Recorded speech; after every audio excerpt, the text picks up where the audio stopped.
Le programme EVARS, de l'enfumage? À partir de la rentrée 2025, le projet EVARS, Éducation à la vie affective et relationnelle et à la sexualité, sera intégré au programme scolaire français depuis la maternelle jusqu'au lycée. Ce programme est présenté comme une priorité absolue pour le bien de l'enfant face aux agressions sexuelles de plus en plus fréquentes, viols, harcèlement, pornographie, maladies sexuelles, etc., au point que la quasi-totalité du corps enseignant et la classe politique n'y voient que du feu. Pourtant, une toute autre réalité existe. L'auteur du documentaire « EVARS, que veulent-ils vraiment ?» démontre, preuve à l'appui, que ce projet prend ses racines tout simplement dans le terreau de la perversité la plus abjecte. Parents, enseignants, politiques, il est urgent de nous réveiller, car s'il est bien connu qu'on utilise la fumée pour endormir les abeilles afin de leur prendre le miel, avec ce programme, il est question de prendre nos enfants.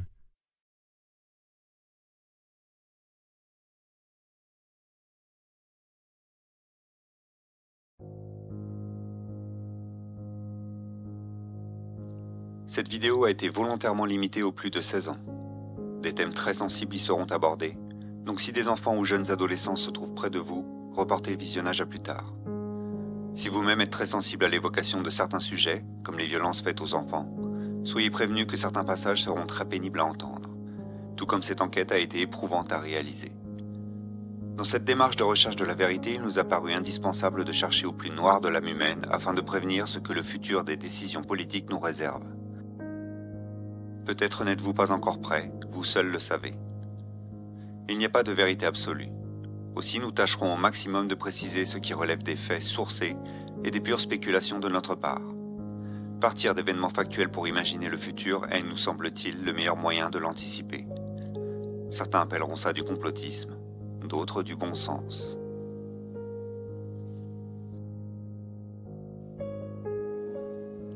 Mardi 10 septembre 2024. Le CESE, Conseil économique, social et environnemental, présente le projet EVARS, intégrant l'éducation à la sexualité dans les objectifs éducatifs pour tous les niveaux scolaires, de la maternelle au lycée. Ce programme s'inscrit dans la lignée des directives de l'OMS et de la Déclaration des droits sexuels de l'IPPF, Fédération internationale du planning familial. Bonjour à tous, évidemment. Bonjour à toutes, particulièrement. Selon les deux rapporteurs, mais aussi les nombreux intervenants, il y a urgence à intégrer l'éducation sexuelle à l'école. Les chiffres sont accablants. Les maladies sexuellement transmissibles augmentent. 48% pour les cas de gonorrhée, 34% pour la syphilis, 16% pour les chlamydia. Aujourd'hui, moins de 15% des élèves bénéficient de 3 séances annuelles d'éducation à la sexualité à l'école primaire et au lycée. 50% des jeunes homosexuels ont ressenti des discriminations durant leur parcours scolaire. Un quart des jeunes hommes de 18 à 24 ans adhèrent à l'idée que quand une femme dit non, cela veut dire oui. En 2023, en France, une femme meurt encore tous les 3 jours sous les coups de son conjoint ou de son ex-conjoint. 160 000 enfants victimes de violences sexuelles tous les ans, commises à plus de 90% par un agresseur masculin.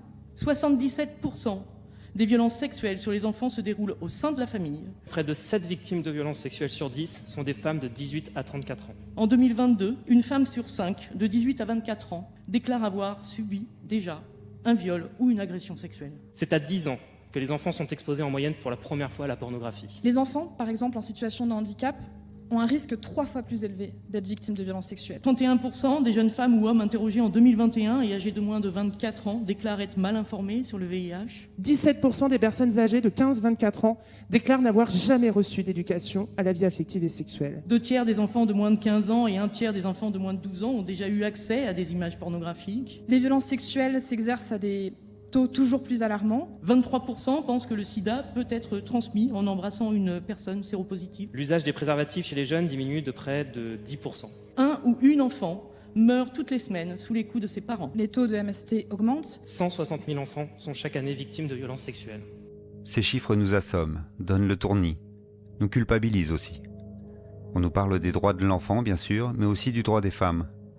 Les notions se juxtaposent, se confondent, s'échangent. Violence sexiste, violence sexuelle, consentement. 2 termes reviennent beaucoup, les droits sexuels et la santé sexuelle. Dans tous les textes traitant de l'éducation sexuelle depuis plusieurs décennies, on les emploie sans arrêt, tournant constamment autour mais sans jamais vraiment les définir. Il m'a fallu des semaines, mais j'ai fini par comprendre leur signification. Et alors tout est devenu beaucoup plus clair. Nous y reviendrons plus tard. Ce 10 septembre 2024, le consensus est total. La mise en place de l'EVARS est une priorité absolue, presque vitale, pour nos enfants. Tous les représentants syndicaux de l'éducation et la quasi-totalité de la classe politique sont unanimes. La résistance à l'application de la loi de 2001 imposant 3 cours annuels de sexualité à l'école ne semble venir que de groupuscules intégristes, religieux ou réactionnaires d'extrême droite. Pourtant, en 2018, un collectif de professionnels pédopsychiatres nous mettait en garde contre l'éducation sexuelle à l'école, remontant à la source des théories qui nous concernent encore aujourd'hui. Dans un document passionnant, fruit d'une recherche méticuleuse qui remonte aux années 40, ils ont mis en évidence l'imposture des droits sexuels. C'est l'histoire de cette imposture que je vais vous raconter. Et pour cela, nous allons devoir remonter presque 100 ans en arrière.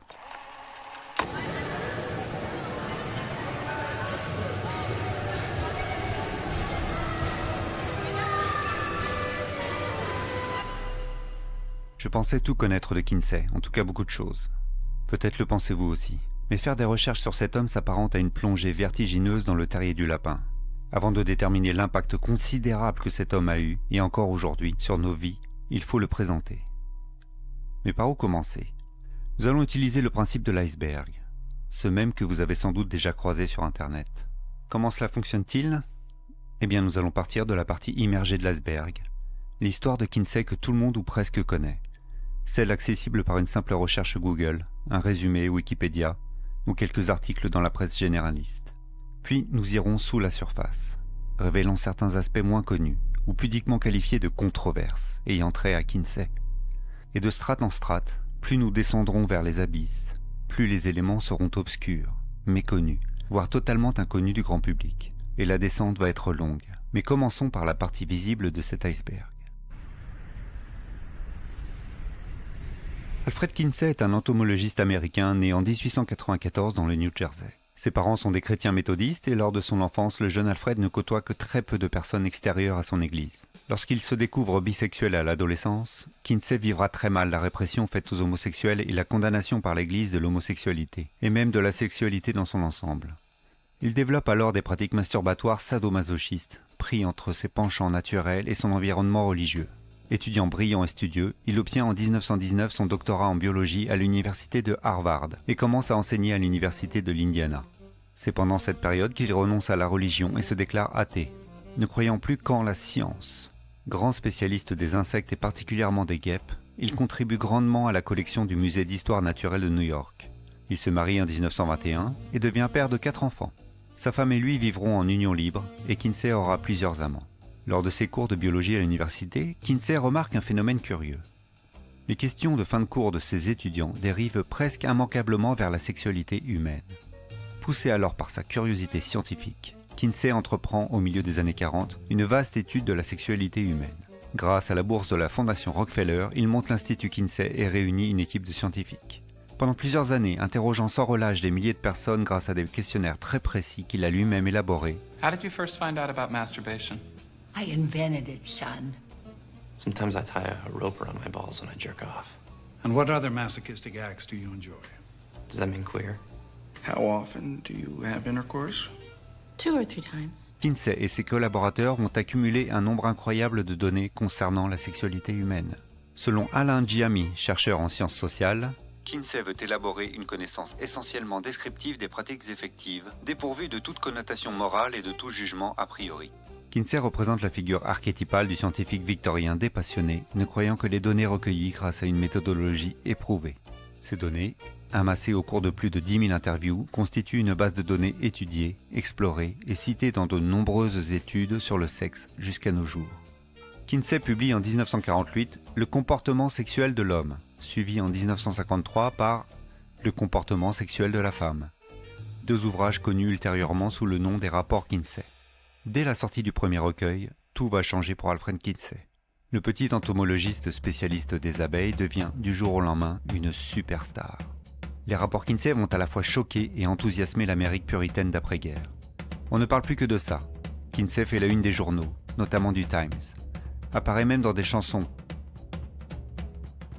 Kinsey a sorti la sexualité du carcan religieux et moral pour exposer une réalité sans tabou et des chiffres incroyables.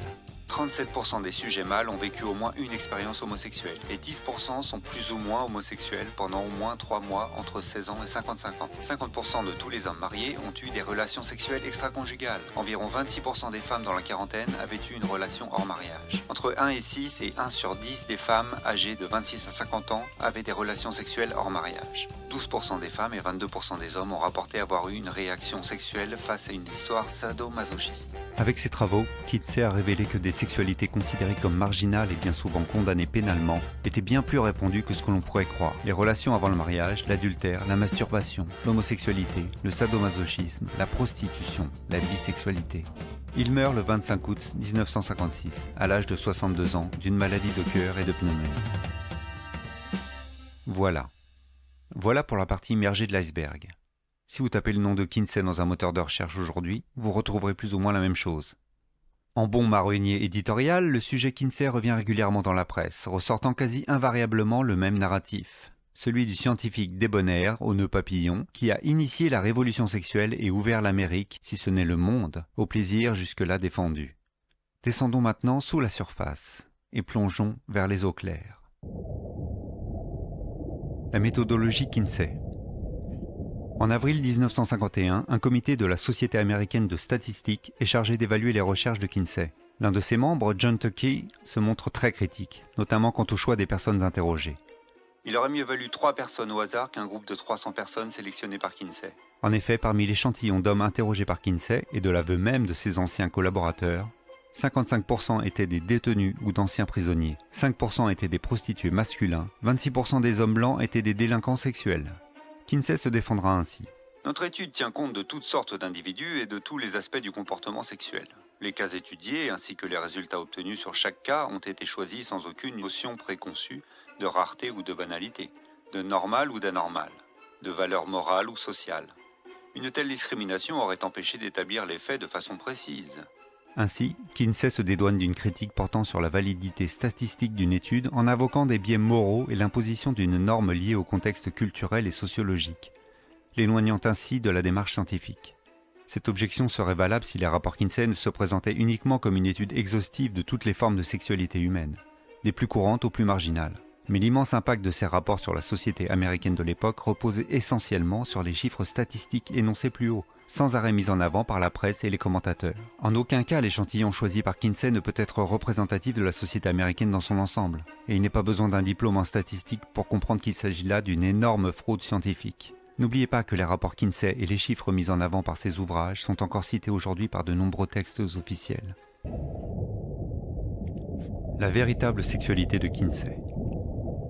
Un jour, Kinsey s'est circoncis lui-même avec un couteau de poche, sans anesthésie. Il se mutilait les parties génitales avec des cordes et introduisait des objets dans son urètre. Il souffrait constamment d'une inflammation des testicules. Selon James Jones, qui a écrit la biographie de Kinsey, celui-ci ne serait pas mort d'un trouble cardiaque ni d'une pneumonie, version officielle de Wikipédia, mais bien de complications liées à l'inflammation qu'il avait aux parties génitales. L'orchite, marqué par la douleur, le gonflement, est généralement dû à la gonorrhée, à la syphilis, à la filariose. L'orchite traumatique est une orchite consécutive à un traumatisme. Ceci n'était pas dû à la malchance, mais au fait que Kinsey avait eu des centaines de rapports violents avec de nombreux partenaires sexuellement malades, ainsi que des traumatismes importants aux testicules et à l'urètre. Cette mort suggère fortement que Kinsey avait aussi contracté une maladie vénérienne au cours de ses ébats frénétiques. Ceci et le terrible traumatisme qu'il a infligé à ses organes sexuels ont sans aucun doute conduit directement à sa mort prématurée. S'il n'y a rien en soi de condamnable dans ce que nous venons de décrire, car il s'agit de mots que Kinsey s'infligeait à lui-même, on peut tout de même s'interroger sur la santé mentale d'un personnage capable de telles actions. Est-ce cela la santé sexuelle? Non, bien sûr, mais nous y reviendrons. Que de tels comportements soient induits par une bisexualité réprimée par un environnement puritain, cela peut s'entendre. Mais Kinsey, et de nombreux témoignages l'attestent, n'a eu de cesse jusqu'à sa mort de vouloir uniformiser ce type de comportement à la société tout entière. Et voici un autre sophisme qui perdure aujourd'hui encore, en partie à cause de Kinsey. Considérer la sexualité hétérosexuelle reproductive comme une norme reviendrait de fait à en exclure toutes les autres et par là même à les réprimer. Ce type de généralisation est très dangereux, car elle supprime toute hiérarchie dans l'établissement d'une norme. Kinsey et ses successeurs vont s'établir à niveler toutes les sexualités et orientations sexuelles jadis considérées comme marginales, mettant au même niveau l'homosexualité, l'adultère avec le sadomasochisme, la zoophilie ou la pédophilie. Toute société un tant soit peu démocratique se doit de choisir ce qui est permis ou non, sur tous les sujets, y compris la sexualité. Vous qui m'écoutez, quelles que soient vos convictions ou vos repères moraux ou religieux, votre degré de tolérance vis-à-vis de ce que je viens d'énumérer a ses limites. Et le consentement n'est pas une baguette magique qui va tracer une ligne claire entre l'acceptable et l'intolérable. Nous y reviendrons. Abordons maintenant le dernier sujet de ces eaux claires. La sexualité préadolescente. Le 22 mai 1951 sort une nouvelle édition du magazine Look. Au sommaire, le président Truman, la belle Ava Gardner, le valeureux Joe DiMaggio et un article sur l'incroyable Dr Kinsey. 3 ans après la sortie du premier rapport Kinsey, le journaliste Albert Deutsch semble avoir des infos sur le prochain sujet du professeur. Les enfants. J'ai pu me procurer une copie du magazine. Voici comment Albert Deutsch décrit les recherches du bon professeur. L'ouvrage que Kinsey projette de publier sur nos lois sexuelles sera sans doute suivi d'un autre ouvrage portant, cette fois, sur le développement des attitudes et comportements sexuels chez les enfants. Kinsey a déjà rassemblé de très nombreuses données par suite des expériences sexuelles réalisées sur des centaines d'enfants en l'espace de 6 ans. Les experts, qui ont vu le scientifique de l'Indiana interviewer des enfants, saluent l'originalité et l'efficacité de sa technique. Kinsey se fait inviter en ami chez les parents de ses sujets. Présenté à l'enfant dans le cercle familial, il parle et joue avec lui. Après avoir dessiné une personne, Kinsey demande à l'enfant ce qu'il doit faire pour qu'elle ressemble à un homme ou à une femme, et ainsi de suite. Ou bien il laisse l'enfant dessiner. Progressivement, peu à peu, il parvient à se faire une idée précise de ce que l'enfant connaît des différences sexuelles et du sentiment qu'il en retire. Il n'y a jamais rien de suggestif ou de gênant. L'enfant ne sait jamais qu'il est interviewé. Albert Deutsch avait vu juste. Le prochain ouvrage de Kinsey, qui paraîtra 2 ans plus tard, comportera bien un chapitre entier consacré à la sexualité préadolescente. Si Alfred Kinsey a rassemblé des données par une méthode approuvée par de nombreux experts, en interrogeant sans même qu'ils ne s'en rendent compte des enfants sous l'œil protecteur de leurs parents et sous la forme de jeux innocents, on ne peut que l'en féliciter, n'est-ce pas? N'est-ce pas? Nous arrivons maintenant dans les eaux sombres. Ici, les sujets sont beaucoup plus méconnus, trouvables mais de manière parcellaire. Les sources sont obscures et difficiles à se procurer. Certaines semblent même avoir disparu de la toile, alors qu'on sait qu'elles ont existé. Je vais répéter l'avertissement du début de la vidéo. À partir de maintenant, nous allons traiter frontalement de sujets terrifiants et difficiles à supporter. Si vous ne vous en sentez pas capable, arrêtez la vidéo dès maintenant ou sautez à ce timecode. Les tables 31 à 34. Vous devez vous douter que l'image d'Épinal donnée par le journaliste de Look ne correspond en rien à la réalité.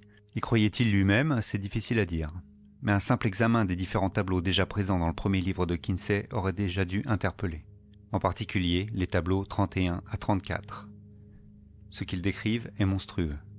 Tableau 31, âge de l'orgasme préadolescent, fondé sur l'observation de 317 individus mâles. Tableau 32, rapidité de l'orgasme préadolescent. Tableau 33, orgasme multiple chez les préadolescents mâles. Tableau 34, exemple d'orgasme multiple chez les préadolescents mâles, certains cas de fréquence plus élevée, mesuré avec l'aiguille des secondes ou un chronomètre, âge des sujets compris entre 5 mois et l'adolescence. Comment peut-on croire que ces données aient été obtenues à partir de simples entretiens avec des enfants à qui on demande de dessiner des messieurs ou des mesdames? Et nous ne parlons pas seulement d'enfants, mais aussi de nourrissons. Ces tableaux ont bien entendu fait l'objet de nombreuses spéculations et suscité bon nombre d'interrogations. Comment Kinsey a-t-il obtenu ces données? En 1990, Judith Reisman, qui enquête alors sur Kinsey, écrit une lettre à l'Institut Kinsey, demandant comment l'équipe de Kinsey pouvait être certaine de ce qu'elle observait. Elle s'était enquise également de la nature de la stimulation. Paul Gebhard, ancien collaborateur de Kinsey et directeur de l'Institut à l'époque, car oui, l'Institut créé par Kinsey existe toujours aujourd'hui, lui a fait la réponse suivante. Certaines de ces sources ont ajouté à leurs comptes rendus écrits ou oraux des reportages photographiques et, dans certains cas, des films. Les techniques employées étaient l'automasturbation par l'enfant, les jeux sexuels entre 2 enfants et les contacts entre adultes et enfants, de nature principalement manuelle ou orale. Cette réponse est hallucinante. Gebhard fait explicitement référence à des photographies et des films pédopornographiques consultés par l'équipe de Kinsey. Il semble cependant prendre des pincettes en utilisant le terme « principalement », ce qui fait froid dans le dos. Mais ce qui interroge le plus, ce sont les sources qu'il mentionne. Quelles sont ces sources? Les pédophiles de Kinsey. Rex King. Nous sommes plusieurs années avant la publication des rapports Kinsey. Au beau milieu du désert de l'Arizona, une voiture roule à vive allure dans un décor de western. Au volant, Alfred Kinsey est formidablement excité. Il s'apprête à rencontrer un homme en qui il fonde de grands espoirs pour sa recherche. Épuisé et en sueur, Kinsey vient de parcourir plus de 2000 km. Mais le jeu en vaut la chandelle. C'est son mentor en sexologie, le docteur Robert Dickinson, qui lui a donné ce contact. Enfin arrivé au point de rendez-vous, au bord d'une route poussiéreuse, Kinsey discerne la silhouette d'un homme au complet sombre qui contraste avec l'aridité du paysage. Cet homme s'appelle Rex King. King est un pédosadique reconnu, et Dickinson, qui le considère comme son protégé, l'a instruit sur la manière d'enregistrer les observations que lui inspiraient ses rencontres sexuelles avec des enfants, pour que cela puisse être d'une certaine utilité à la communauté scientifique. Suivant les conseils et la méthodologie de Dickinson, King s'est mis à noter les détails de ses actes dans des carnets, qu'il enterrait dans le désert de l'Arizona. On ne sait pas exactement ce que les deux hommes ont pu se dire, mais la rencontre est fructueuse pour Kinsey qui réussit à convaincre King de lui confier ses carnets. Ils se mettent d'accord.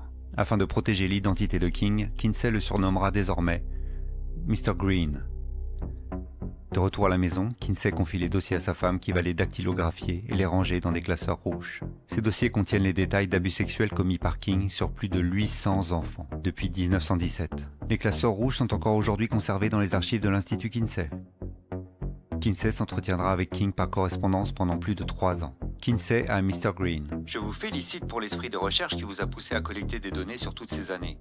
Tout ce que vous avez accumulé doit être amené vers la démarche scientifique. Il est aujourd'hui très compliqué de trouver la véritable identité de Rex King, qui est probablement aussi un surnom, ou de savoir s'il a finalement été condamné pour ses actes.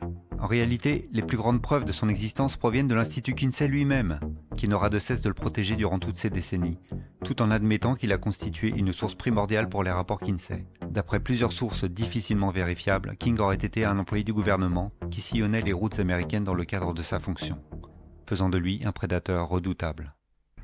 Fritz von Balluseck. Friedrich von Balluseck était un avocat administratif allemand, membre du parti nazi à partir de 1930. Après l'occupation de la Pologne par la Wehrmacht, il devient capitaine du ghetto de Jedrzejów. Fort de sa position, il agressera sexuellement de nombreuses femmes et enfants polonais, exécutant ceux qui refusaient de se soumettre. Après la guerre, Balluseck se reconvertit en professeur de religion dans les écoles de Berlin. Ce n'est qu'en 1956, après la découverte du corps d'une petite fille, que la justice va enfin s'intéresser à lui. Suspecté du meurtre, il sera arrêté par la police allemande qui va trouver chez lui une abondante correspondance avec un scientifique américain, un certain Dr. Kinsey.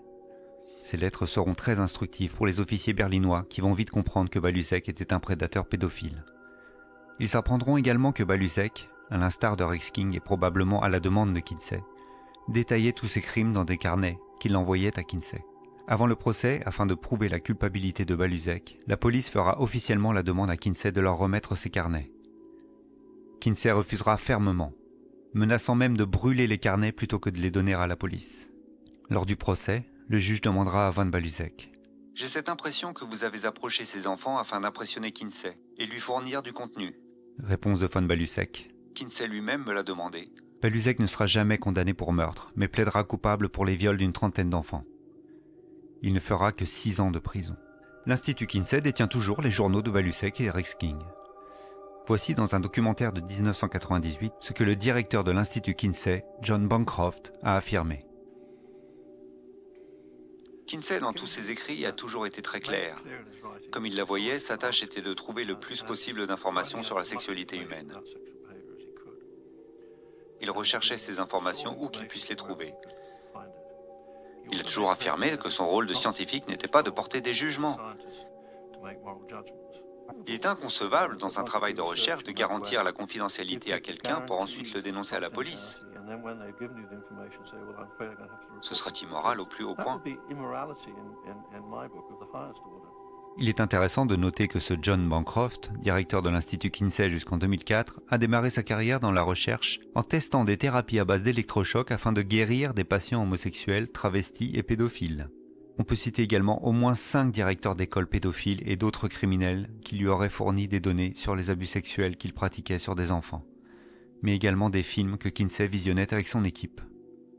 C'est donc grâce à toutes ces précieuses sources que Kinsey a pu établir les tableaux 31 à 34.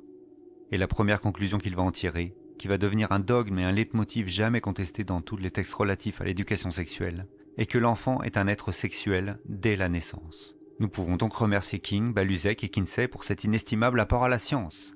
Mais c'est dans le second rapport Kinsey relatif à la sexualité féminine que Kinsey va préciser sa pensée sur le sujet. Citation d'Alfred Kinsey dans Le comportement sexuel de la femme. Dans son Female Report, page 115, Kinsey écrit « Certains des contacts sexuels préadolescents ont fourni des satisfactions émotionnelles qui ont conditionné la femme pour l'acceptation d'activités sexuelles ultérieures. » Quelques pages plus tard, Kinsey explique qu'ils ont l'intention d'enseigner au public et à accepter la notion que les adultes peuvent utiliser les enfants comme partenaires sexuels. Il y a bien sûr des cas d'adultes qui ont causé des blessures physiques aux enfants avec lesquels ils ont tenté des contacts sexuels. Mais ces cas sont minoritaires et le public devrait apprendre à distinguer ces contacts délétères des autres contacts avec les adultes qui ne risquent pas de nuire à l'enfant si les parents de l'enfant ne s'inquiètent pas. Nous n'avons eu qu'un seul cas de blessure grave causée à l'enfant et très peu de cas de saignements vaginaux qui, cependant, n'ont pas semblé faire de dommages appréciables. Il est difficile de comprendre pourquoi un enfant, à l'exception de son conditionnement culturel, devrait être perturbé par le toucher de ses organes génitaux, ou perturbé encore plus par des contacts sexuels spécifiques. Il propose également de redéfinir la notion d'abus sexuel sur enfant en insistant sur le fait que certains contacts avec des adultes peuvent être une source de plaisir pour les enfants. Faut-il être un réactionnaire d'extrême droite pour considérer que si, ne serait-ce qu'une infime partie de ce discours se retrouvait dans les textes officiels concernant l'éducation des enfants, les parents seraient en droit de sérieusement s'inquiéter? Retenez bien ces citations, elles sont primordiales pour comprendre l'évolution de l'éducation sexuelle à l'école. Nous entrons maintenant dans les eaux profondes. Les éléments dont je vais vous parler sont très peu connus et comportent une partie de spéculation. Mais ils sont tous basés sur des faits bien réels et sourcés. Des faits que j'ignorais totalement avant de commencer ma recherche. Et si, comme moi, après tout ce que je viens de vous raconter, vous pensez que l'on ne peut pas descendre plus bas dans l'horreur, eh bien comme moi, vous vous êtes trompé. Le programme Columbia-Greystone. Reprenons l'article d'Albert Dutch dans le magazine Look. Sous le titre « Études de cas mentaux », Dutch explique qu'il y a environ 2 ans, soit vers 1948, à l'invitation d'un groupe de l'université Columbia, Kinsey a accepté de participer à une enquête de grande envergure sur le comportement de patients présentant des troubles mentaux et appelés à subir une topectomie, forme modifiée de l'opération cérébrale connue sous le nom de lobotomie. Assisté de Pomeroy, Kinsey a mené une étude intensive sur les attitudes et comportements sexuels avant et après l'opération de patients atteints de troubles mentaux au Rockland State Hospital de New York et au Greystone Park State Hospital du New Jersey. La réalisation de ce projet s'étalera sur plusieurs années. Kinsey ne fera pas référence explicitement à ce programme, mais on le trouve dans l'index de son rapport femme sous le nom de Columbia Brain Research Project ou Columbia Greystone. C'est d'ailleurs dans ce même rapport qu'il écrira ceci. Nous avons eu le loisir d'effectuer une étude à long terme sur 95 patients soumis à une opération du lobe frontal. Nous avions obtenu le dossier personnel de chacun avant l'opération, y compris celui des activités sexuelles qu'il avait eues durant un certain temps avant son opération. De même, nous avons pu consulter les dossiers de ces mêmes patients concernant leurs activités pendant un certain temps après l'opération. Ici, Kinsey ne donne aucun détail concernant les 95 patients, autre qu'ils étaient de sexe féminin. On ne peut que se demander si ces patients n'étaient en fait des enfants. Car oui, les 2 hôpitaux psychiatriques de Rockland et Greystone possédaient des services pédiatriques. Il faut bien avoir conscience que les hôpitaux psychiatriques après la Deuxième Guerre mondiale, notamment aux USA et au Canada, ont été le cadre d'expérimentation et de traitements tout simplement inhumains, et ce dans la plus totale impunité. Comme l'a révélé le docteur Peter Breggin, des enfants de 6 à 12 ans pouvaient être lobotomisés sur un simple diagnostic d'agressivité ou même d'hyperactivité. Howard Dully raconte dans son livre « Ma lobotomie » comment il fut lobotomisé à l'âge de 12 ans à l'hôpital Greystone par le célèbre docteur Walter Freeman, surnommé le pic à glace, sans que personne, ni ses parents, ni la communauté médicale, ni les autorités de l'État ne soient intervenus pour l'empêcher. Ces hôpitaux psychiatriques, contrevenant au code de Nuremberg, pourtant signé par les États-Unis en 1947, étaient comme des forteresses de souffrance, impénétrables et coupées du monde, où des scientifiques douteux disposaient d'une réserve presque illimitée de cobayes. Or nous savons désormais avec certitude que Kinsey avait accès à ces hôpitaux, et, en raison de son statut, très certainement carte blanche pour y pratiquer ses expériences. Rockland Hospital. Penchons-nous un peu plus sur l'hôpital d'État Rockland. Mis en service au début des années 30, l'hôpital d'État Rockland était un endroit où l'on s'adonnait notoirement à des actes de cruauté. Et il a été décrit de manière frappante mais exacte dans le film oscarisé de 1948 intitulé « The Snake Pit » ou « La fosse aux serpents », dont l'actrice vedette était Olivia de Havilland. Il est très compliqué encore aujourd'hui d'avoir accès à des informations précises sur cet hôpital et les expériences qui ont été menées. Un bâtiment entier était réservé à la psychiatrie infantile. Sur le site internet de Rockland, on trouve de nombreux commentaires d'anciens patients dans les années 50, ou de leurs familles faisant état de violences extrêmes. Certains mentionnent même l'existence d'un cimetière près du terrain de golf. Mis hors service au début des années 2000, Les bâtiments à l'abandon ont fait le bonheur des amateurs de l'urbex, une pratique qui consiste à visiter des lieux urbains abandonnés. Sur de nombreuses images du service pédiatrique, on peut trouver d'étranges équipements qui ressemblent à des chaises de dentiste. Il s'agit en fait de chaises à électrochoc pour enfants. Ce type d'établissement possédait tous les avantages pour qu'un scientifique tel que Kinsey puisse pratiquer ses expériences en toute tranquillité. Dispositif de rétention, pièces isolées et capitonnées, aucun risque de problème avec les familles des sujets. Sans oublier l'aide bienveillante de tout le personnel de l'hôpital qui au mieux regardait ailleurs lorsque le bon Dr Kinsey était à la pratique. Tout ceci apporte une dimension nouvelle au fameux tableau de Kinsey. Avide de données, ce cher Alfred a certainement dû croiser les rapports de tous ses amis pédophiles avec ses propres expériences. L'eugénisme de Kinsey. Pour ce dernier thème des eaux profondes, nous allons respirer un peu. Enfin, c'est une manière de parler, car même s'il ne traite pas directement de la souffrance d'enfants, il est d'une gravité extrême et sera très important pour la suite de cette vidéo. Kinsey était un eugéniste convaincu. Tout d'abord, une petite précision, on distingue deux types d'eugénisme, le positif et le négatif. L'eugénisme positif promeut la sélection de gènes dits désirables pour l'évolution de l'espèce. L'eugénisme négatif promeut la suppression de gènes dits indésirables pour l'évolution de l'espèce. Kinsey était un fervent défenseur des deux eugénismes. Lors d'une conférence réunissant plusieurs eugénistes, dont Kinsey, le 1er avril 1935, trouvable sous le nom ACK Biologic Aspects of Some Social Problems, celui-ci s'est exprimé avec ces mots. La réduction du nombre des naissances au sein des classes inférieures doit se faire au moyen de la stérilisation d'au moins 1/10 de notre population. Une nation qui oserait instituer une telle stérilisation sera certainement suivie par ses voisins. Ces mots ont une résonance particulière aujourd'hui, alors que l'eugénisme n'est plus, et fort heureusement, une idéologie avouable. Autre que le personnage de Kinsey. Quels seraient le ou les liens entre l'eugénisme, la pédophilie et l'éducation sexuelle à l'école ? Nous voici dans les abysses qui ne sont jamais traversés par la lumière. Les thèmes abordés ici ne sont pas les plus sombres, mais leur simple évocation vous rangera immédiatement, pour bon nombre de personnes, dans la case complotiste. Nous ça va, on a l'habitude, mais songez-y si vous abordez le sujet au repas de Noël.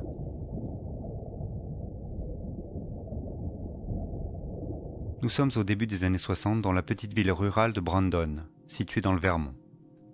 Une petite fille de 10 ans, Karen Wetmore, va recevoir le plus beau cadeau de toute sa vie, celui qu'elle avait espéré depuis si longtemps. Un cheval. Des voisins, amis de la famille, vont leur prêter un grand terrain où Karen pourra laisser son cheval et pratiquer à loisir sa passion pour l'équitation. Cependant, les années passant, Karen va commencer à développer certains troubles du comportement. Elle va s'isoler progressivement, sombrer dans la dépression et avoir de plus en plus d'idées suicidaires. Les parents mettront ça sur le compte de l'entrée dans l'adolescence, mais la situation s'aggrave et, en 1965, âgée de 13 ans, Karen va être hospitalisée de force dans le service psychiatrique de l'hôpital d'État du Vermont. Il s'ensuivra des années de calvaire, durant lesquelles Karen subira des électrochocs, injections de drogue comme de LSD, camisole de force et brutalité régulière. Ce n'est qu'une vingtaine d'années plus tard que Karen apprendra la véritable raison de sa grave dépression adolescente, lors d'une discussion avec son ancienne voisine. Elle avait été agressée sexuellement par son voisin, celui-là même qui avait prêté le terrain à sa famille lorsqu'elle n'était qu'une enfant. Aucun psychiatre durant toutes ces années d'internement n'avait détecté les signes pourtant évidents de l'amnésie post-traumatique de Karen suite à ses agressions sexuelles. Devenue adulte et pendant 30 années, Karen va batailler sans relâche pour récupérer ses dossiers médicaux, conformément à la loi sur la demande d'information, et correspondre avec de nombreux responsables de la classe politique. Petit à petit, elle a rassemblé les faits qu'il lui fallait connaître, au point de démontrer l'existence d'un vaste réseau de connexions professionnelles, de relations et de contacts entre ses psychiatres et le réseau de médecins travaillant sur le contrôle mental pour le compte de la CIA et des militaires. Ce programme, mis en place par la CIA afin d'étudier le contrôle mental, et dont Karen est devenue une cobaye forcée, c'est bien entendu le programme MKUltra. MKUltra, ce n'est pas une théorie du complot.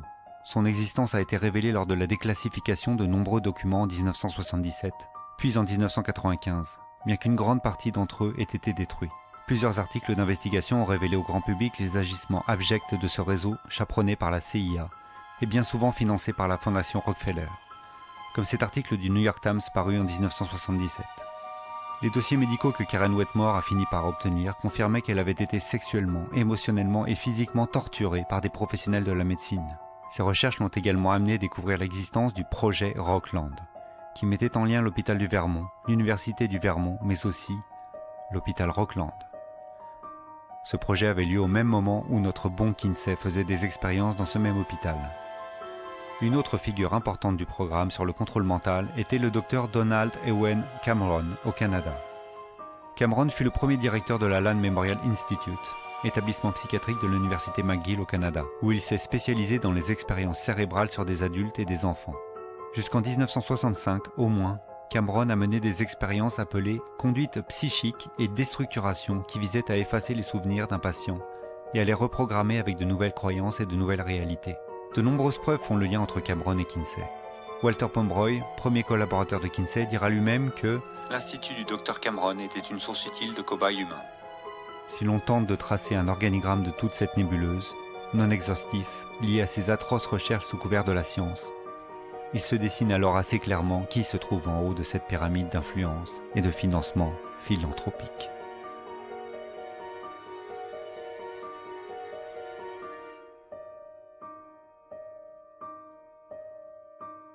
Nous voici arrivés à la fin de cet iceberg. Sans doute est-il possible de descendre encore plus bas, mais il est temps maintenant d'examiner l'héritage de Kinsey. Car c'est après sa mort en 1956 que son institut vint s'intéresser à l'éducation sexuelle à l'école.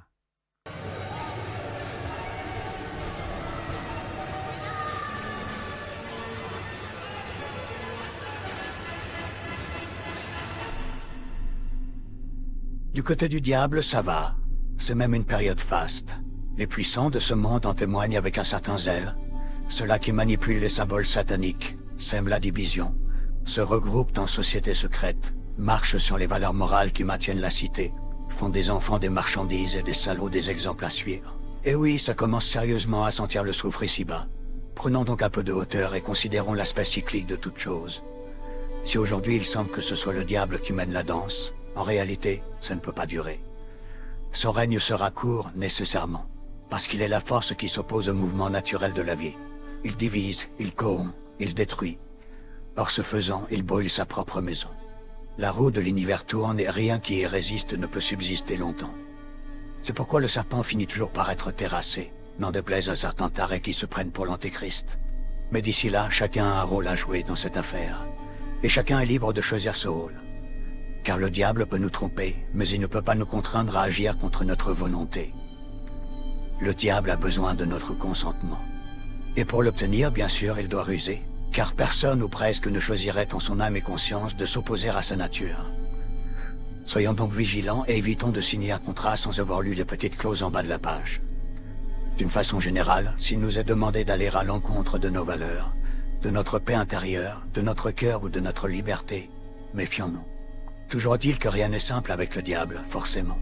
Il peut se faufiler partout, en particulier là où on ne l'attend pas. Il séduit, il détourne, il flatte puis il accuse. Et c'est toujours par nos faiblesses qu'il s'insinue, comme l'eau dans la brèche. Mais rassurons-nous, même si on lui a ouvert sa porte et qu'il y a glissé sa vilaine patte, il est toujours possible de lui retirer son consentement. Si bien sûr, c'est ce que l'on désire. En 1964, avec le partenariat du planning familial américain et le financement encore de la Fondation Rockefeller, l'Institut Kinsey crée le SIECUS, Sexuality Information and Education Council of the United States. La docteure Mary Calderon, directrice médicale du planning familial, est devenue la première présidente de SIECUS. Wardell Pomeroy, collaborateur de Kinsey et co-auteur des 2 ouvrages sur la sexualité, faisait partie du bureau fondateur. SIECUS et le planning familial ont alors travaillé conjointement pour développer des programmes inspirés de la recherche de Kinsey dans le système scolaire. L'influence de Kinsey se retrouve non seulement dans les manuels scolaires des lycées, mais aussi dans ceux des universités. Et elle sert à former des générations d'experts en santé. Par exemple, le manuel de Crooks and Bauer sur la sexualité humaine au collège, Our Sexuality, a été réédité 14 fois, la dernière fois en 2019. Des générations d'étudiants en médecine, en arts libéraux, en droit et finalement en sexologie ont été formés pour faire écho aux prétendues données de Kinsey. Mais c'est en 2008 que la machine monstrueuse lancée par Kinsey va prendre un essor international, lorsque l'IPPF va publier sa Déclaration des droits sexuels. Ce texte, aussi flou qu'inquiétant, préfigure déjà ce que va devenir l'EVARS en France. Les termes de droit sexuel et de santé sexuelle y reviennent constamment, enrobés d'un verbiage indigeste, sans jamais être vraiment définis. L'article 8 stipule que Toute personne sans considération de frontières doit avoir accès à des informations traditionnelles et non traditionnelles sans restriction de support qui valorisent la sexualité, les droits sexuels et la santé sexuelle. Les jeunes en particulier doivent avoir accès à une information sur les relations sexuelles et à des modes de vie qui ne se conforment pas aux stéréotypes liés au genre. Ici, pas de question d'âge concernant ce qu'on appelle les jeunes. Donc, de quel type de mode de vie ne se conformant pas aux stéréotypes de genre doit-on parler aux enfants de maternelle? Et quels sont les stéréotypes liés au genre? Un papa et une maman? Article 5. Toute personne a le droit d'être reconnue devant la loi et a droit à la liberté sexuelle. Cela implique pour chacun l'opportunité d'exercer le contrôle sur ce qui touche à sa sexualité, de décider librement de ce qui touche à sa sexualité, de choisir ses partenaires sexuels, de chercher à explorer son potentiel et faire l'expérience du plaisir sexuel. Ce, dans un contexte de non-discrimination et en tenant pleinement compte des droits d'autrui et des capacités évolutives de l'enfant. Cet article vise à protéger les minorités sexuelles persécutées dans certains pays. Nous sommes bien d'accord. Mais encore une fois, aucun âge minimum n'est indiqué. L'IPPF va plus loin dans l'article 9.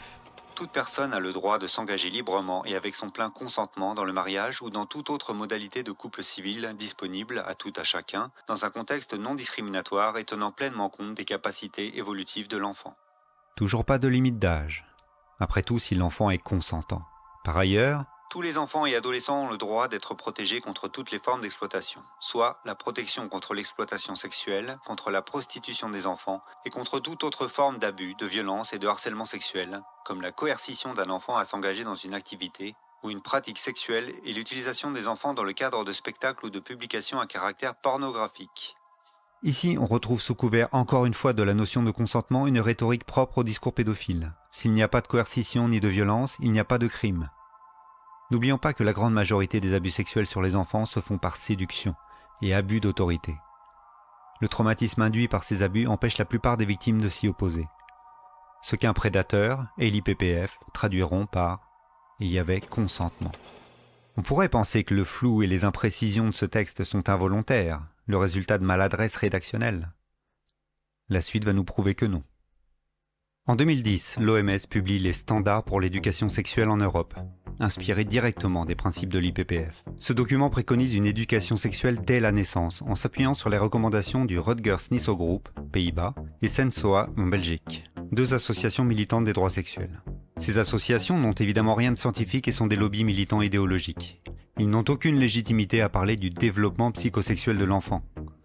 Ces standards sont également basés sur Siecus, émanation directe de l'Institut Kinsey, comme nous l'avons vu. Ce texte, ainsi que tous ceux qui vont suivre jusqu'à l'EVARS, va utiliser une technique de manipulation très ancienne mais néanmoins redoutable, celle du cheval de Troie. La technique est simple, j'élabore une série de recommandations de bon sens, auxquelles personne ou presque ne pourrait s'opposer sans être un sociopathe. Puis, au milieu, je place mon cheval de Troie, la préconisation que je souhaite vraiment faire accepter à l'auditoire. Noyé dans une série d'approbations, le lecteur a baissé sa garde et accepte mon cheval de Troie sans se poser de questions. La technique fonctionne d'autant mieux que si un esprit tatillon repère mon cheval de Troie et le pointe du doigt, je pourrais facilement faire croire que cette personne rejette toutes les autres recommandations et donc, par la force des choses, est un sociopathe. Ainsi, pour les 0 à 4 ans, voici les préconisations. Une image positive de son corps et de soi-même, estime de soi, le respect des différences, une bonne estime de son propre corps, faire la différence entre les comportements en privé et en public, respecter les règles sociales et les normes culturelles, se comporter de manière adaptée au contexte. Rien que du bon sens, n'est-ce pas? Mais que trouve-t-on ensuite? Le plaisir et la satisfaction liés au toucher de son propre corps, la masturbation enfantine précoce, la découverte de son propre corps et de ses parties génitales, le fait que le plaisir lié au contact physique est un aspect normal de la vie de chacun. La tendresse et le contact physique comme une expression de l'amour et de l'affection. Devenir conscient de son identité sexuelle. Parler des sensations désagréables dans son propre corps. Exprimer ses propres besoins, désirs et limites, par exemple en jouant au docteur. Voilà le cheval de Troie. Nous sommes passés de l'estime de soi et de son propre corps à l'apprentissage de la masturbation à l'école. Magnifique. Qui pourrait s'opposer à renforcer l'estime de soi des enfants? C'est pourquoi pour la suite nous nous concentrerons uniquement sur ces chevaux de Troie, sans perdre de temps avec les autres préconisations que nous ne pouvons qu'approuver, mais qui ne sont là que pour endormir notre méfiance et accepter l'inacceptable. Toujours pour les 0 à 4 ans. Le droit de refuser si l'expérience ou le ressenti n'est pas plaisant. Donc on ne va pas interdire une expérience sexuelle aux enfants, mais juste leur apprendre à dire non si les sensations ne sont pas plaisantes. Encore et toujours le consentement. Pour les 4 à 6 ans, nous trouvons ceci. Les abus. Il y a des personnes qui ne sont pas gentilles. Elles prétendent être bienveillantes mais peuvent être violentes. Donc c'est à l'enfant de 5 ans de déterminer si l'adulte, papa ou autre, qui a joué au docteur avec lui était bienveillant, tout en lui rappelant que la malveillance, c'est la violence. Encore une légitimation de l'abus sexuel par séduction. Les 6 à 9 ans. Les choix possibles en matière de parentalité, grossesse, infertilité, adoption.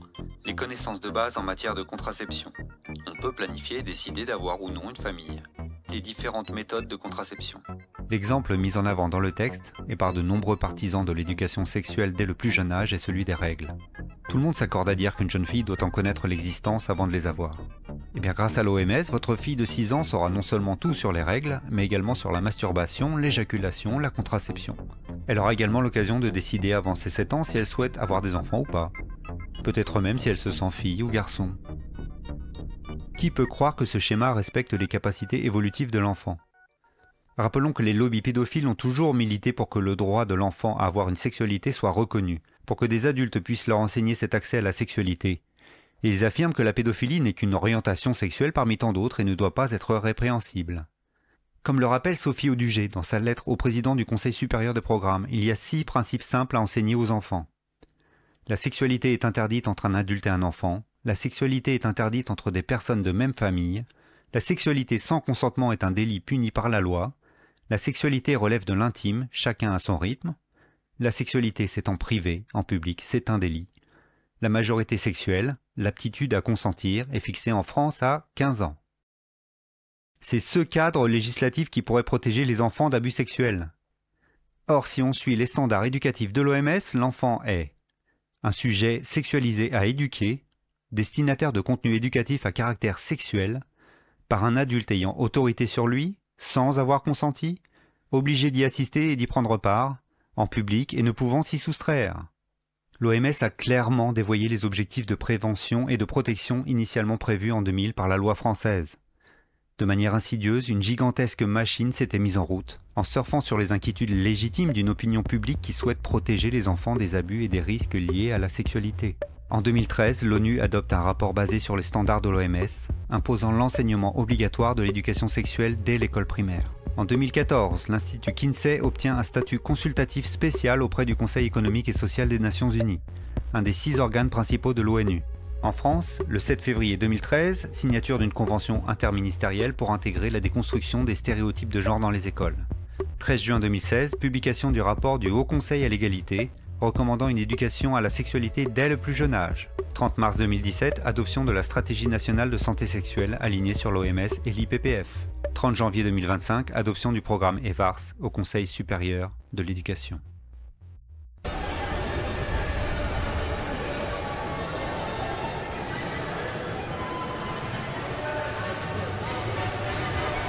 Nous voici donc arrivés à l'EVARS, l'application française la plus aboutie des textes que nous venons d'analyser. La filiation y est d'ailleurs pleinement assumée. Il y a des lois qui ont été votées, il y a des engagements internationaux qui ont été pris depuis des dizaines d'années. Quant à la sexualité, il s'agit, selon l'Organisation mondiale de la santé, d'un, je cite, aspect central de l'être humain. L'EVARS apporte cependant une nouvelle dimension au texte fondateur, la convergence directe entre les droits des enfants et les droits des femmes, une sorte de continuum entre la protection des enfants et le féminisme. Écoutez plutôt. Bonjour à tous, évidemment. Bonjour à toutes, particulièrement. Les femmes et les enfants partagent une histoire commune, ayant durablement marqué leur statut juridique, social et même économique. L'EVARS, point de convergence entre les droits des femmes et les droits des enfants, est avant tout une éducation à l'égalité qui déconstruit les stéréotypes et les normes sociales inégalitaires entre les individus. Cette convergence est bien entendu absurde. Protéger des enfants ou des femmes adultes demande des ressources totalement différentes. Le recueillement de la parole d'un enfant victime d'inceste, par exemple, exige des capacités bien spécifiques. Si des femmes victimes de violences trouvent plus de courage à s'exprimer si elles se sentent moins seules, comment imaginer qu'un enfant abusé prendra la parole devant tous ses camarades lors de séances d'éducation sexuelle ? Si le but est de désigner encore et toujours l'homme avec un petit H comme la source de toutes les violences, le texte ne s'embarrasse pas de démontrer que les agresseurs pédophiles et sexuels sont les mêmes personnes. Ici, le cheval de Troie est devenu un éléphant. L'avez-vous vu ? Eh oui. Il s'agit du consentement. Le développement affectif de l'enfant s'établit à partir de figures d'attachement, de gestes et paroles d'amour, mais aussi de la capacité à avoir confiance en l'autre. La dimension relationnelle aborde tout ce qui relève des rapports à l'autre, du consentement au repérage des violences sexistes et sexuelles. Le chemin qui reste à parcourir doit engager toutes nos forces pour éradiquer les violences par une éducation au consentement. Et notre travail a éclairé à quel point le milieu dans lequel vivent nos enfants éduque et socialise à la violence sexuelle au non-respect du consentement d'autrui. La notion de consentement est omniprésente, martelée tout au long du texte comme un mantra. Nous voici encore pris au piège. Qui donc peut s'opposer au consentement sans par là même approuver les violences sexuelles? Nous allons le répéter encore une fois. Il n'existe pas, il ne doit pas exister de consentement avant la majorité sexuelle. La logique fallacieuse qui va être assénée aux enfants est celle-ci. Si le contact d'un adulte n'est pas désagréable, si l'adulte est gentil, alors il n'y a pas de violence. Alors il y a consentement. Tabassé? Terrassé. On est sur un combat avec un dragon là. Oui, Margot. Je suis pas sûre que c'est un verbe, mais câliner, bisouiller, gratter, faire des guilis, frôler. Quand quelqu'un vous fait ça, en général, votre corps il répond quelque chose. Soit il répond oui, parce qu'il trouve ça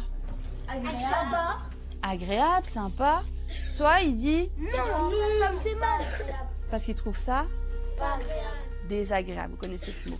Un autre cheval de Troie, plus discret mais tout aussi dangereux, transpire de la loi. L'EVARS ne veut pas protéger les enfants. Elle entend protéger leurs droits sexuels. Le bon docteur Kinsey nous l'a démontré. Les enfants ont une sexualité dès la naissance. Dès lors, des parents dits normaux, entendez fascistes, qui s'opposeraient par exemple à des cours d'éducation sexuelle pour leur enfant de 4 ans, contreviendraient à ces droits. L'enfant doit être émancipé. Les enfants ne sont plus des sujets d'autorité paternelle. Ils sont des sujets de droit autonomes et des citoyens à part entière.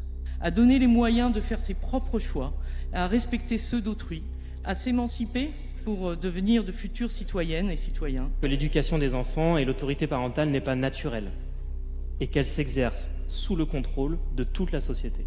Un avenir de plaisir consenti, mais surtout un avenir d'émancipation. Ce n'est plus aux parents de protéger leur enfant, c'est à l'autorité supérieure.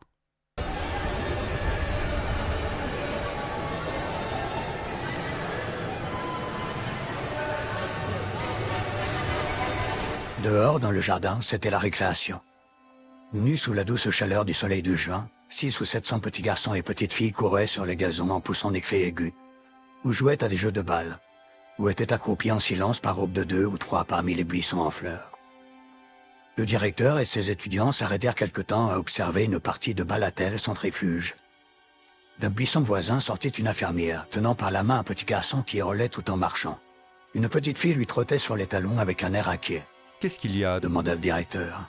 L'infirmière haussa les épaules. « Pas grand-chose, » répondit-elle. « C'est tout simplement ce petit garçon qui ne semble guère disposé à prendre part aux jeux érotiques ordinaires. J'avais déjà remarqué précédemment une fois ou deux. Et voilà qu'il recommence aujourd'hui. Il vient de se mettre à hurler. » Je vous assure, interrompit la petite fille à l'air inquiet, que je n'avais pas l'intention de lui faire mal, en aucune manière, je vous assure. Cela va de soi, ma mignonne, dit l'infirmière d'un ton rassurant. De sorte que, reprit-elle, s'adressant de nouveau au directeur, je l'emmène chez les surveillants adjoints de psychologie, simplement pour voir s'il n'y a pas quelque chose de normal. C'est très bien, dit le directeur. Menez-le chez le surveillant. Toi, tu vas rester ici, petite, ajouta-t-il comme l'infirmière s'éloignait avec le sujet, toujours hurlant, confié à ses soins. Comment t'appelles-tu? Pauline Trotsky. C'est un nom excellent, ma foi, dit le directeur. Sauve-toi maintenant, et va voir si tu peux trouver un autre petit garçon pour jouer avec toi. Il est fort probable, si vous avez lu le roman d'Aldous Huxley, que le récit que je vous expose vous y ait fait penser plus d'une fois. Des bébés conçus exclusivement in utero, conditionnés dès l'état embryonnaire à se fondre dans sa future classe sociale, puis pris en charge par un gouvernement central qui s'occupera de son éducation. Dans le meilleur des mondes, la famille et la reproduction sexuée n'existent plus. La société rend tabou le sujet de la viviparité. Les allusions à la maternité, à la famille ou encore au mariage font rougir de honte aussi bien les jeunes que les adultes. La sexualité y apparaît comme un simple loisir. Chaque individu possède simultanément plusieurs partenaires sexuels, entre 2 et 6 par semaine, et la durée de chaque relation est extrêmement limitée. Et les enfants, bien sûr, sont éduqués dans ce sens. Ce qui nous amène à ces fameuses notions dont nous parlons depuis le début. Les droits sexuels et la santé sexuelle. Je mets au défi quiconque ayant lu les textes officiels de l'IPPF et de l'OMS de proposer une définition claire et concise de ces termes. noyé dans un salmigondis sémantique de bienveillance, de respect et de lutte contre les violences. C'est pourtant ce que je vais faire. La définition est simple, tellement simple qu'il est impossible, une fois qu'on l'a compris, de voir les choses autrement. Le droit sexuel, c'est le droit de ne pas se reproduire. La santé sexuelle, c'est la stérilisation. Le gouvernement français, dans toute sa bêtise, a vendu la mèche dans sa stratégie nationale de santé sexuelle pour 2030. Suivant cette logique, toutes les sexualités non reproductives sont mises au même niveau. En miroir d'une extrême droite stupide qui condamne sans discernement l'homosexualité et la pédophilie, les instances dirigeantes les encouragent de la même manière. Si vous qui m'écoutez êtes homosexuel, acceptez-vous d'être placé dans le même groupe que des prédateurs pédophiles? C'est pourtant bien ce qui est en train de se passer dans ce meilleur des mondes que l'on nous impose à marche lente, mais inexorable. L'eugénisme n'a jamais disparu. Il se porte même mieux que jamais. Mais il faut être moderne. L'eugénisme à la papa tel que le prônait Alfred Kinsey ou Julian Huxley, le propre frère d'Aldous, est dépassé. Aujourd'hui, on parle de transhumanisme. Ça marche pareil, mais en beaucoup plus sophistiqué. Le transhumanisme négatif pour les gueux et les inutiles, stérilisation, euthanasie à la chaîne, injection de traitements révolutionnaires pour diminuer l'espérance de vie. Le transhumanisme positif pour l'hyperclasse dominante élue, la vie éternelle, des capacités augmentées par la machine, l'accès aux ressources d'une humanité dépeuplée. Définition. Transhumanisme. Doctrine progressiste selon laquelle l'être humain est un imbécile parce qu'il a la mauvaise idée d'avoir un corps susceptible de tomber malade, de vieillir et de mourir. Le transhumanisme propose donc de remplacer cette humanité défectueuse par une post-humanité dite augmentée. Les post-humains auraient des facultés physiques et mentales améliorées par tout un tas de gadgets technologiques. À terme, il s'agit de fusionner l'homme et l'ordinateur, comme dans les films. L'idée de faire partie de la nature est une injure pour le transhumaniste. Aussi espère-t-il qu'avec quelques nanotechnologies par-ci, quelques bidouillages génétiques par-là, il pourra devenir un genre de super-héros. Et ça, ce serait hyper cool. Au fond, le transhumaniste est un grand enfant. Incidemment, beaucoup de riches et célèbres partisans de cette théorie qui investissent dans ces nouvelles technologies sont les mêmes qui défendent l'idée que les êtres humains seraient trop nombreux sur Terre, ce qui pourrait inquiéter certains esprits soupçonneux. Le fait est qu'ils ont encore quelques petits détails techniques avant de pouvoir sauver l'humanité de son humanité. Mais par chance, ils ont quelques milliards de sujets d'expérimentation. À la lumière de ces différents éléments, on pourrait hâtivement conclure que le transhumaniste préfère offrir une rose artificielle à sa mère plutôt qu'un bouquet de fleurs des champs fraîchement cueillies par un beau matin de printemps. Mais ce serait lui prêter une pensée bien trop réactionnaire. Parce que pour lui, l'idée même d'avoir une mère est passéiste. Et il attend avec impatience l'âge d'or où les utérus artificiels remplaceront cette aberration qu'il appelle maman.